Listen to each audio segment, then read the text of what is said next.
So in today's lecture, we will study about bioremediation. Bioremediation.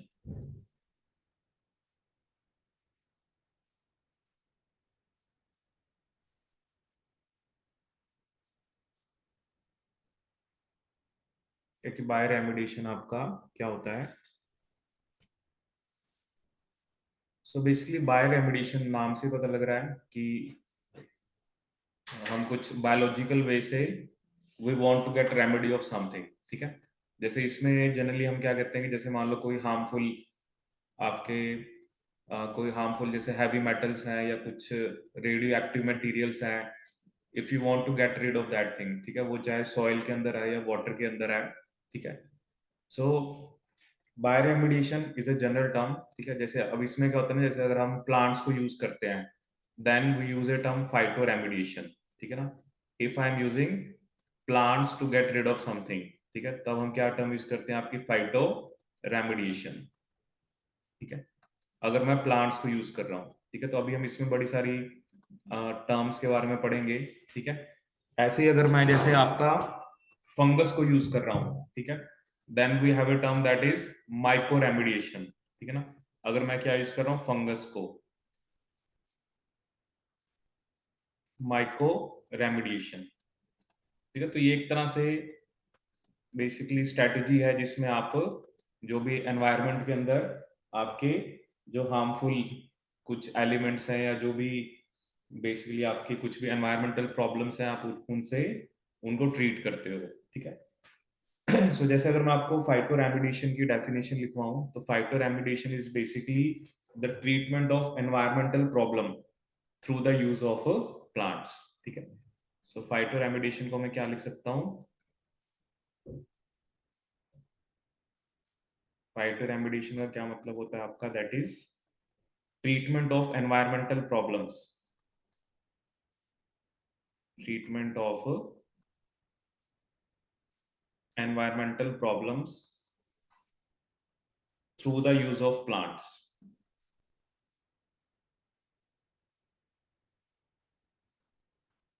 through the use of plants. So that is known as phytoremediation. So it is a type of bioremediation, but in this we are using plants, ठीक है। हम किसको use कर रहे हैं? आपके plants को, ठीक है। नाउ इसमें भी ना आपकी अलग अलग स्ट्रेटजीज होती हैं, डिफरेंट स्ट्रेटजीज इन दिस, ठीक है। अब जैसे फर्स्ट स्ट्रेटेजी जो है उसका नाम है आपका फाइटो एक्सट्रैक्शन, ठीक है ना। फर्स्ट जो इसमें स्ट्रेटेजी की हम बात करेंगे उसका क्या नाम है आपका? फाइटो एक्सट्रैक्शन,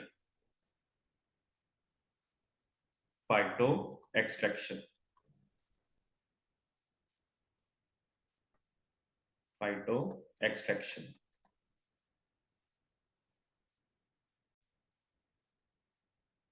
ठीक है। सो फर्स्ट फर्स्ट का क्या नाम आपका? फाइटो एक्सट्रैक्शन, ठीक है। अब फाइटो एक्सट्रैक्शन का क्या मतलब होता है तो लिखिए इसमें अपटेक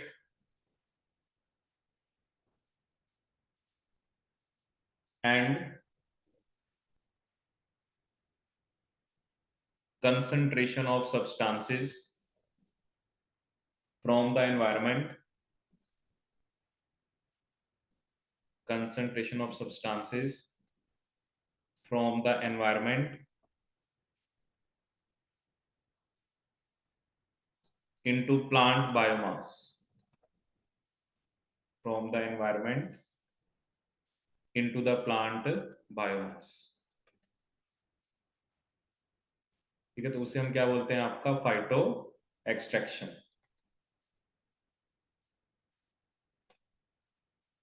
ठीक है। मतलब जो भी जैसे हार्मफुल कोई भी एलिमेंट है या कुछ हैवी मेटल है तो प्लांट्स उसका अपटेक कर लेता है, ठीक है। ठीक है, जैसे मान लो सॉइल है, ठीक है, जैसे मान लो ये सॉइल है आपकी, इसमें कोई हैवी मेटल है, ठीक है ना। जैसे मान लो ये कोई हैवी मेटल है, ठीक है, तो प्लांट उसका अपटेक कर ले, ठीक है ना। Now that heavy metal will become part of the plant biomass, ठीक है। तो ऐसे अभी हम पढ़ेंगे कुछ एग्जांपल्स बाद में, हम कुछ ऐसे प्लांट से एग्जांपल पढ़ेंगे कि ये पर्टिकुलर इस हैवी मेटल का अपटेक करता है, ठीक है ना, क्योंकि otherwise it is difficult to remove this heavy metal from the soil, ठीक है। तो हमारे पास ऐसे प्लांट्स होते हैं, वो प्लांट्स इस हैवी मेटल का अपटेक कर लेते हैं, ठीक है। तो इस स्ट्रेटेजी को हम क्या बोलते हैं, फाइटो एक्सट्रैक्शन, ठीक है। कि जो भी हार्मफुल, जो भी एनवायरमेंटल, जो भी हार्मफुल एलिमेंट है, जो भी हैवी मेटल है, वो आपके प्लांट बायोमास का पार्ट बन गया, ठीक है। दूसरी स्ट्रेटेजी जो होती है उसको बोलते हैं फाइटो स्टेबलाइजेशन, ठीक है। सेकंड स्ट्रेटेजी हमारे पास यहाँ पर क्या है, phytostabilization, phytostabilization, phytostabilization. Now what is phytostabilization, ठीक है। तो इसका क्या मतलब होता है, reducing the mobility of substance in environment, reducing the mobility of substance in the environment. इसका क्या मतलब हुआ कि आप जो भी सब्सटेंस है, जैसे अगर आप उसकी मोबिलिटी को रिड्यूस कर दो, मतलब प्लांट उसको बेसिकली उसको मूव ना करने दे, ठीक है ना। जैसे होता है ना, मान लो रेन हुआ या वाटर फ्लो के थ्रू हैवी मेटल एक जगह से दूसरी जगह भी जा सकता है, ठीक है। तो फाइटोस्टेबलाइजेशन का मतलब क्या है कि हमने उसकी मोबिलिटी को क्या कर दिया, रिड्यूस, ठीक है। तो एक साइड जहां पर कंटेमिनेशन हो रखी है, तो वो दूसरी साइड पे नहीं होगी, ठीक है। सब्सटेंस इन द एनवायरमेंट, ठीक है ना। ये देखो, ये ना कुछ डेफिनेशन हैं जो आपको याद रखनी है। फाइटो एक्सट्रैक्शन का क्या मतलब हुआ कि वो जो एनवायरमेंटल प्रॉब्लम है, वो जो हैवी मेटल है वो प्लांट के बायोमास का पार्ट बन जाएगा। स्टेबलाइजेशन, ठीक है ना। स्टेबलाइजेशन का मतलब क्या हुआ, जैसे मान लो ये एक साइट है, ठीक है ना, ये दूसरी साइट है। तो अब बेसिकली क्या होता है, मान लो यहाँ पर वो हैवी मेटल है, ठीक है, यहाँ पर वो हैवी मेटल है। अब क्या होता है ना कि वाटर के फ्लो के थ्रू वो बेसिकली दूसरी साइड को भी जाके कंटेमिनेट कर सकता है, ठीक है। लेकिन अगर हम कुछ ऐसे ऐसे प्लांट्स लगा दें जो इसको, इसकी मोबिलिटी को रिड्यूस कर दे, कि वो उनके रूट के साथ ही ट्रैप्ड रहे, तो हम basically we can stop this from contaminating other site, ठीक है। तो इसे हम क्या बोलते हैं, फाइटो स्टेबलाइजेशन, ठीक है। इसको हम क्या बोलते हैं, फाइटो स्टेबलाइजेशन, ठीक है। Third we have, that is basically phytotransformation, ठीक है। थर्ड स्ट्रेटेजी हमारे पास क्या होती है, phytotransformation. So the third strategy we have, that is phyto transformation.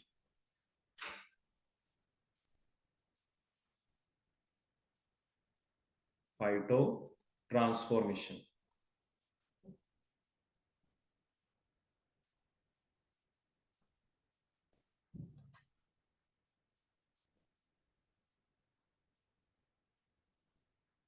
So phyto transformation में हम क्या करते हैं कि जो भी environmental problem है, और basically environmental substances,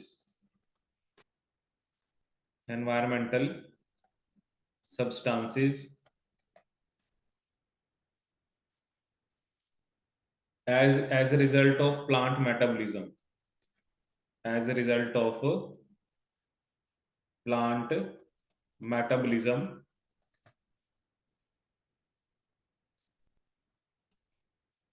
ठीक है। सो बेसिकली जो भी एनवायरमेंटल सब्सटेंसेस हैं as a result of plant metabolism, one one either they are inactivated, ठीक है ना, कि मान लो प्लांट ने उसको इनएक्टिवेट कर दिया, जो भी हार्मफुल सब्सटेंस था, आइदर इट इज इनएक्टिवेटेड, ठीक है। Second, it could be degraded, it could be degraded, जिसे हम क्या बोलते हैं, आपका degradation,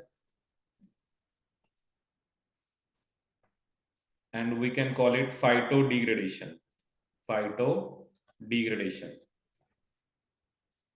phytodegradation. And thirdly, it could be immobilized, that is immobilization, जिसे हम क्या बोलते हैं, फाइटो स्टेबलाइजेशन, इमोबिलाइजेशन और फाइटो स्टेबलाइजेशन,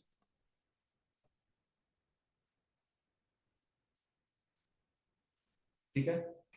तो एनवायरमेंटल जो सब्सटेंस है ड्यू टू प्लांट मेटाबॉलिज्म, या तो वो आपका इनएक्टिवेट हो रहा है या डिग्रेड हो रहा है या इमोबिलाइजेशन, जिसे हम क्या बोलते हैं, फाइटो स्टेबलाइजेशन, जो हमने पहले भी पढ़ा कि प्लांट उस हार्मफुल जो एलिमेंट है उसको या तो इनएक्टिवेट कर देगा, उसको डिग्रेड करा देगा, या उसको इमोबिलाइज करा देगा, ठीक है। The fourth strategy is phyto stimulation, ठीक है ना। फोर्थ स्ट्रेटेजी हमारे पास क्या है, phyto stimulation, phyto stimulation.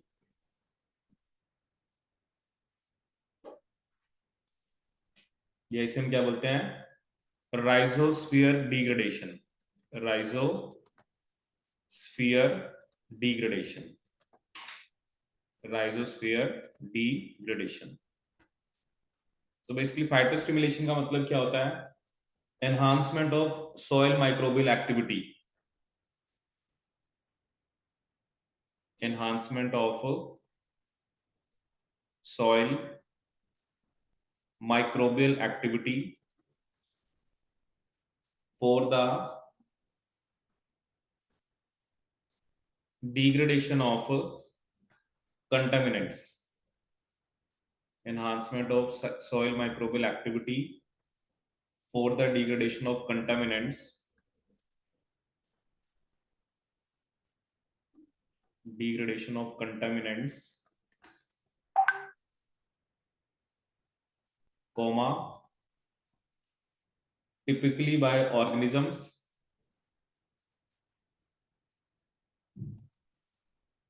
typically by organisms that associate with roots, typically by organisms that associate with roots,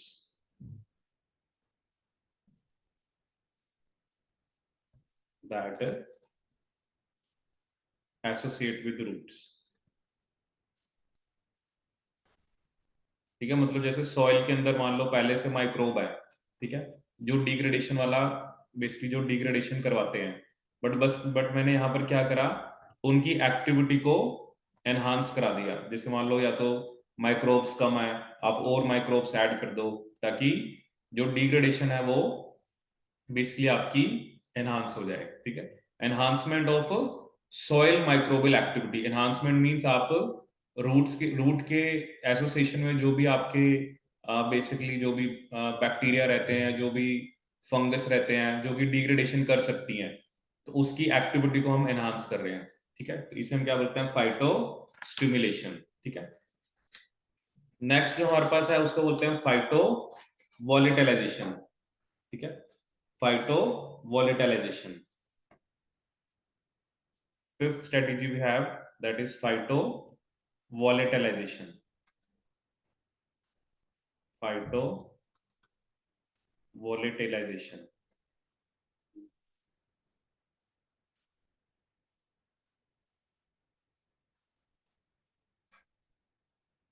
ठीक है, तो इस स्ट्रेटेजी में हम क्या करते हैं, removal of substances from soil और water, removal of substances from soil और water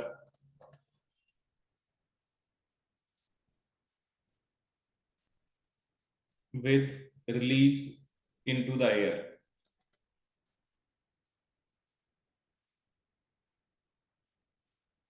with release into the air,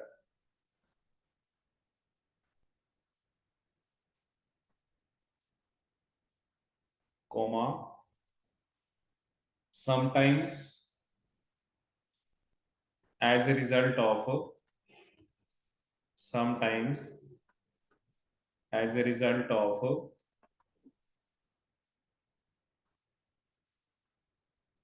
phytotransformation, phytotransformation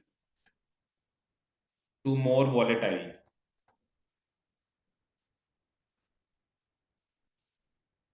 to more volatile or less polluting substance, more volatile or less polluting substance। तो इसे हम क्या बोलते हैं, phyto वॉलेटिलाइजेशन। ठीक है, मतलब जो भी जैसे सॉइल या वाटर के अंदर कोई सब्सटेंस है, आप उसको वॉलेटाइल करके उसको एयर में उसका बेसिकली लॉस हो जाए। ठीक है, तो इसे हम क्या बोलते हैं, phytovolatilization, ठीक है. So removal of substances from soil or water with release into the air. So नाम से पता लग रहा है कि हम उस कंपाउंड को बेसिकली वॉलेटाइल बना के उसे हम एयर में रिलीज करा रहे हैं, ठीक है. सिक्स स्ट्रेटेजी जो हमारे पास होती है उसका नाम होता है राइजोफिल्ट्रेशन. राइजोफिल्ट्रेशन, राइजोफिल्ट्रेशन. तो नाम से पता लग रहा है रूट्स. राइजो मीन्स होता है रूट, और रूट्स के थ्रू जैसे ना हम वाटर को पास कराते हैं, ठीक है ना. जैसे मान लो ये आपके पास ऐसे रूट, प्लांट की रूट्स हैं, ठीक है ना. तो हम यहाँ से ना वाटर को पास करा रहे हैं जिसके अंदर बेसिकली आपका हैवी मेटल है या जो हार्मफुल सब्सटेंस है, ठीक है.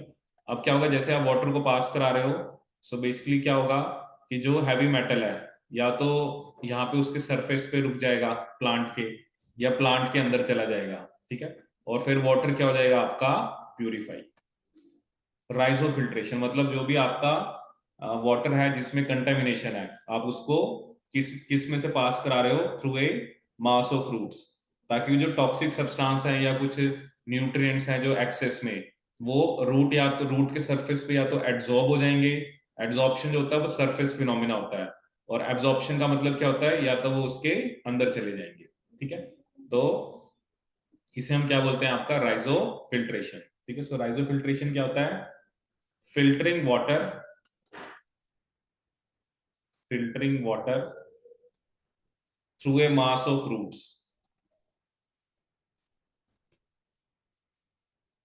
through a mass of roots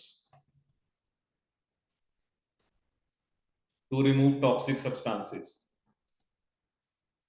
to remove toxic substances or excess nutrients, or excess nutrients,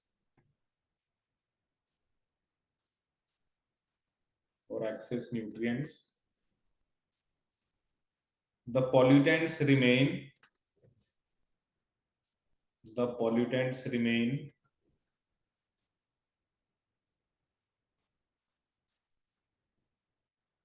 absorbed, or basically absorbed in, or absorbed to the root, or adsorbed to the root. So what we call it? We call it rhizofiltration. क्योंकि आपने जो water है उसको मास of roots के through pass कराना है, ठीक है, ताकि जो भी उसमें एक्सेस में जो भी आपका मतलब न्यूट्रिएंट्स हैं या जो भी आपके टॉक्सिक सब्सटेंसेस हैं वो रिमूव हो जाएगा, ठीक है. जैसे हम पढ़ते भी हैं वाटर पोल्यूशन में, ठीक है ना, क्योंकि बहुत सारी डिजीज ऐसी होती हैं जो वाटर में हैवी मेटल के कारण होती है, ठीक है. जैसे एक हम पढ़ते हैं, if there is excess of basically mercury in water, तो बेसिकली डिजीज होती है Minamata disease, Minamata disease.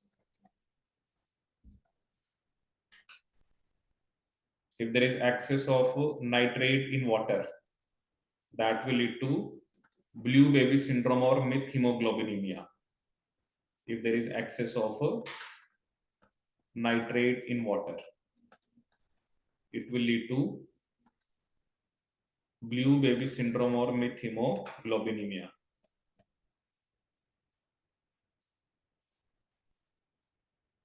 Or methemoglobinemia.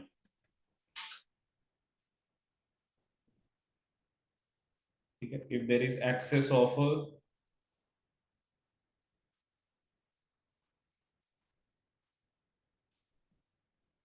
arsenic in water, that will lead to black foot disease. Black foot disease.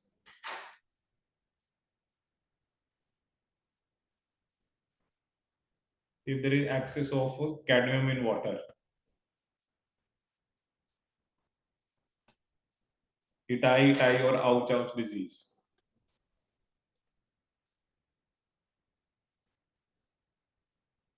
Or ouch disease.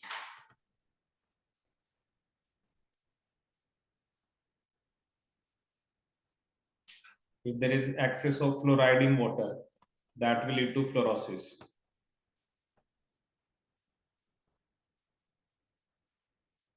That will lead to fluorosis. ठीक है, तो ये सब जैसे आप देख रहे हो ये सब डिजीज हैं, ठीक है,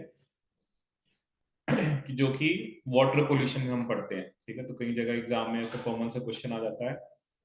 सो बेसिकली वही होता है, जैसे अभी हम जो स्ट्रेटेजी की बात कर रहे हैं तो उसमें हम बेसिकली प्लांट्स को यूज करते हैं, ठीक है, कि प्लांट्स के थ्रू हम कैसे basically how we can get rid of different heavy metals या जो भी टॉक्सिक सब्सटेंसेस हैं, ठीक है। तो अभी हमने इसमें क्या क्या पढ़ा, एक तो फाइटो एक्सट्रैक्शन, ठीक है, इसमें भी हम एक दो टाइप्स पढ़ेंगे। फाइटो एक्सट्रैक्शन का मतलब क्या है कि जो सब्सटेंस है वो प्लांट के बायोमास का पार्ट बन जाता है, ठीक है ना। देखो ये आपको पता होना चाहिए, एक्सट्रैक्शन का क्या मतलब है, स्टेबलाइजेशन का मतलब हमने मोबिलिटी रिड्यूस करनी है।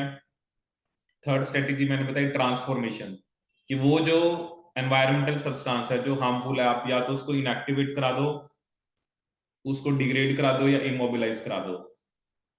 फाइटोस्टिमुलेशन, फाइटोस्टिमुलेशन का मतलब क्या है कि हम सॉइल की माइक्रोबियल एक्टिविटी को एनहांस कर रहे हैं ताकि कंटामिनेंट्स की हम डिग्रेडेशन करा सके, ठीक है। फिफ्थ वी हैव फाइटो वॉलेटिलाइजेशन, ठीक है, कि जो सब्सटेंस है सॉइल या वाटर के अंदर बेसिकली वो मतलब वॉलेटाइल हो जाएं और they basically they will be going to get evaporated.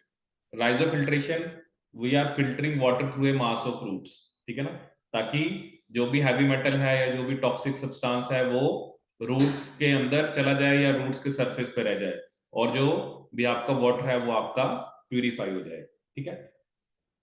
अब इसमें क्या होता है, जैसे फाइटो एक्सट्रैक्शन में हम दो बेसिकली टर्म्स यूज करते हैं, एक होता है नेचुरल हाइपर एक्यूमुलेशन और एक होता है इंड्यूस्ड और असिस्टेड, ठीक है।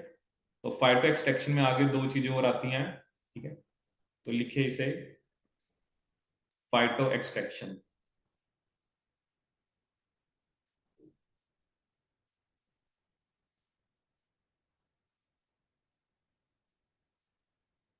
फाइटो एक्सट्रैक्शन, इसमें क्या क्या आता है, एक तो नेचुरल हाइपर एक्यूमुलेशन और दूसरा क्या आता है आपका इंड्यूस्ड और असिस्टेड हाइपर एक्यूमुलेशन, ठीक है।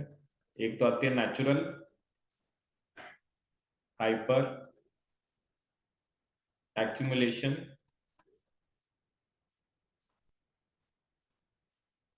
और सेकेंडली कौन सी आती है, इंड्यूस्ड और असिस्टेड।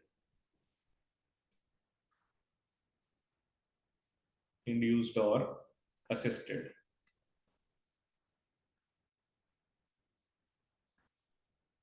हाइपर एक्यूमुलेशन, हाइपर वही है ना कि आप एक्सेस में उन पर्टिकुलर हार्मफुल जो भी एलिमेंट्स हैं या जो मेटल आप उनको एक्यूमुलेट कराना चाहते हो, ठीक है। तो नेचुरल तो नाम से ही पता लग रहा है, जहां पर basically where plants naturally take the contaminants in soil, ठीक है ना, वेयर plants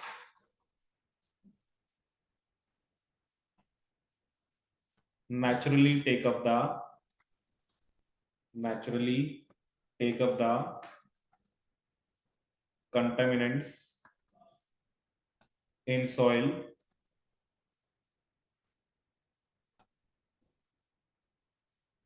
in soil unassisted unassisted, that is natural hyper accumulation, ठीक है। ऑन द अदर हैंड जो इंड्यूस्ड होती है उसमें हम क्या करते हैं, basically in which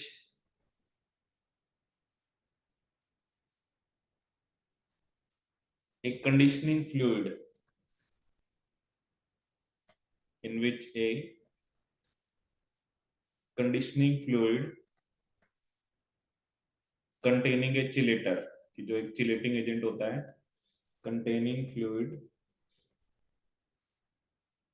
sorry conditioning fluid containing a chelator or another agent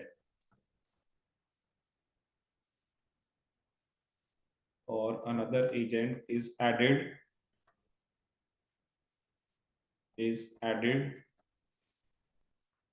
to soil to increase metal solubility, to increase metal solubility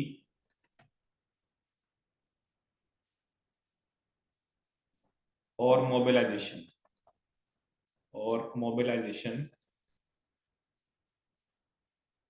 so that plants can absorb them more easily. Plants can absorb them more easily. More easily. तो एक तो होता है natural hyper accumulation कि naturally plants जो है उसका Uptake कर रहे हैं. इसमें आप क्या कर रहे हो ना, जैसे कोई आप चिलेटिंग एजेंट ऐड कर रहे हो या कोई ऐसा एजेंट ऐड कर रहे हो जिससे मेटल की सॉल्युबिलिटी और मोबिलाइजेशन की. मोबिलिटी मतलब प्लांट्स के पास, जैसे मान लो एक हैवी मेटल है, ठीक है ना, मान लो पहले वो सॉल्युबल कम है तो प्लांट उसको नहीं ले पा रहा, या तो उसकी सॉल्युबिलिटी बढ़ा दो या कुछ ऐसा डाला जाए कि वो ज्यादा स्पीड से प्लांट उसका अपटेक करे. That is why we call it assisted, कि आप कुछ ना कुछ ऐसा यूज कर रहे हो कि जिससे वो मेटल की सॉल्युबिलिटी बढ़ जाए या उसकी मोबिलिटी जो है वो प्लांट्स की टूवर्ड्स आपकी इंक्रीज हो जाए. तो इसे हम क्या बोलते हैं आपका, दैट इज इंड्यूस्ड और assisted hyperaccumulation. So now we will write example of plants. ठीक है, कि वो प्लांट्स जिनको हम यूज करते हैं to get rid of heavy metals. ठीक है, so example of plants. Examples of plants.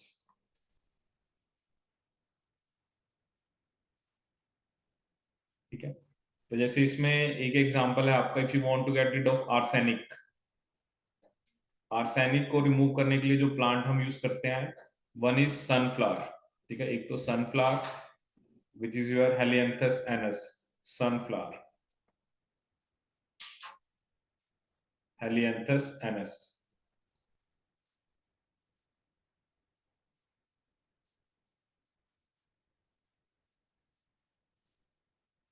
और दूसरा प्लांट जो हम यूज करते हैं that is Chinese brake fern. Chinese brake fern, if you want to get rid of arsenic. ठीक है, दूसरा हमारे पास है if you want to get rid of cadmium and zinc. तो उसके लिए हम यूज करते हैं, प्लांट का नाम है Thlaspi caerulescens. Thlaspi, THLASPI, Thlaspi caerulescens, if you want to get rid of cadmium and zinc. ठीक है, if you want to get rid of lead, अगर आप लेड को रिमूव करना चाहते हो तो उसके लिए हम यूज करते हैं तो इंडियन मस्टर्ड, जिसका क्या नाम होता है, Brassica juncea. Brassica juncea. One we have ragweed. Ragweed का क्या नाम होता है, एम्ब्रोसिया एट्रिमिसीफोलिया. ठीक है, रैगवीड का क्या नाम होता है आपका, Ambrosia artemisiifolia.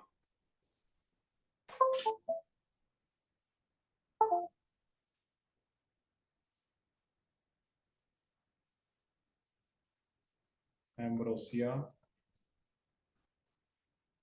Artemisiifolia.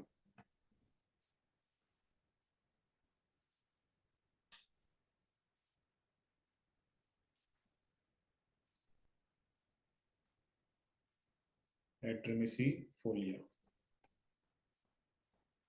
And one we have that is dogbane. इसके लिए हम यूज करते हैं एपोसाइनम कैनाबिनम. एपोसाइनम कैनाबिनम.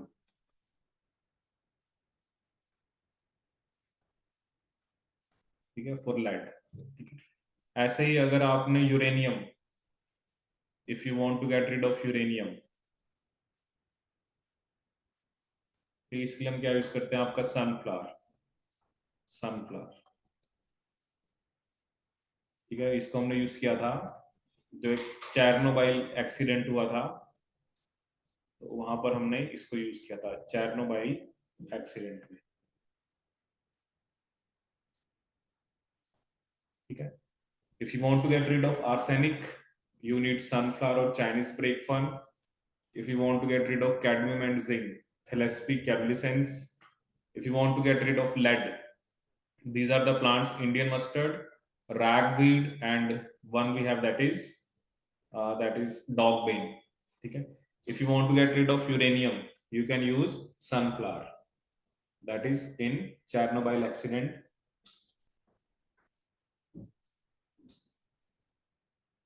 ठीक है। इसके अलावा जैसे अभी मैं आपको एक बैक्टीरिया का भी एग्जांपल बताऊंगा जिसको हमने जेनेटिक इंजीनियरिंग अप्रोच से बनाया है, ठीक है ना। We have a name of bacteria that is Deinococcus radiodurans, ठीक है ना। तो ये एक हमने बैक्टीरिया बनाया है यूजिंग फ्रॉम और बेसिकली जेनेटिक इंजीनियरिंग अप्रोच से, जेनेटिक इंजीनियरिंग अप्रोच से।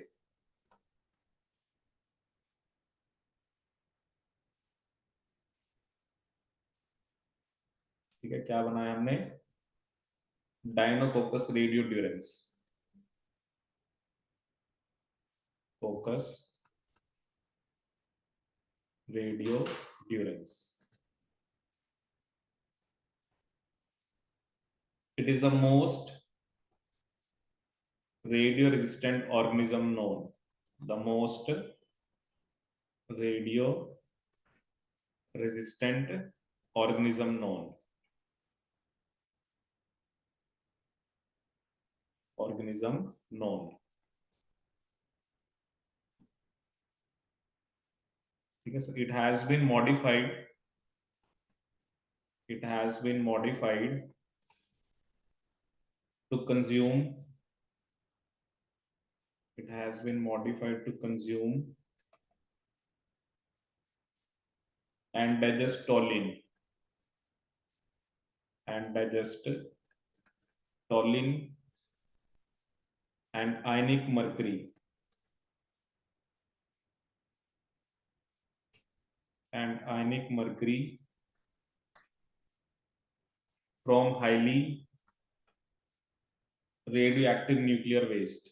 From highly radioactive nuclear waste.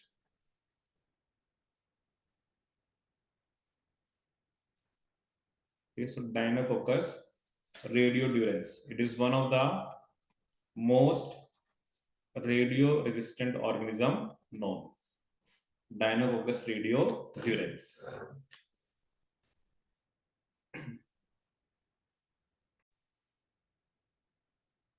ऐसे एक बेसिकली और बैक्टीरिया जिसके बारे में आपने सुना होगा, सूडोमोनास प्यूटिडा। सूडोमोनास प्यूटिडा बेसिकली ये एक ऐसा बैक्टीरिया था दैट वाज बेसिकली जो ना ऑयल जो होता है उसको डिग्रेड करता है। जैसे होता है ना, मान लो कहीं पर वाटर बॉडी है जहां पर मतलब पानी था, अगर वहां पर मान लो ऑयल लीकेज या ऑयल स्पिलेज हो जाए, ठीक है ना, जैसे मान लो मैंने ये दिखा दिया ऑयल की ड्रॉपलेट्स आ गई तो वाटर के अंदर ऑयल आ गया। तो ये जो बैक्टीरिया, इसकी खास बात क्या है, ये ऑयल को डिग्रेड करता है। This particular bacteria it was discovered by doctor Chakraborty, ठीक है, फ्रॉम इंडियन ओरिजिन। तो इस बैक्टीरिया की खास बात क्या थी? ऑयल को डिग्रेड करता है, ठीक है। और माइक्रो में जैसे हम ये पढ़ते हुए हैं कि सूडोमोनास, सूडोमोनास में एक ऐसा जीनस है जो वाइड वैरायटी ऑफ सबस्ट्रेट्स पे ग्रो कर सकता है। जैसे कुछ बैक्टीरिया होते हैं they need sugars to grow, कुछ को मान लो मे बी कुछ प्रोटीन चाहिए, but this is one of the genus Pseudomonas which can grow on wide variety of substrate, which can grow on wide variety of substrates, which can grow on wide variety of substrates. Pseudomonas.